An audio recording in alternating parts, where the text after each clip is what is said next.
খুব ইম্পর্টেন্ট একটা টপিক, হ্যাঁ, বাইনারি ট্রেডিং এর খুব ইম্পর্টেন্ট একটা টপিক, অ্যাসেন্ডিং এন্ড ডিসেন্ডিং কি।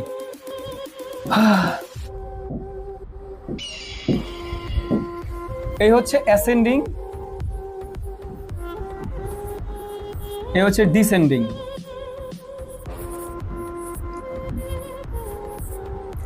ভাইয়া অ্যাসেন্ডিং হচ্ছে বৃদ্ধি পাওয়া, অ্যাসেন্ডিং শব্দের মিনিং হচ্ছে বৃদ্ধি পাওয়া, বৃদ্ধি পাওয়া। ডিসেন্ডিং শব্দের মিনিং হচ্ছে হ্রাস পাওয়া, হ্রাস পাওয়া। তার মানে মার্কেটের মধ্যে অ্যাসেন্ডিংটা বোঝায় বায়ার্স অথবা সেলার্সের শক্তিটা বৃদ্ধি পাওয়া।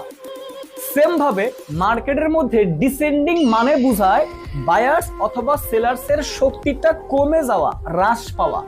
সহজ কথা।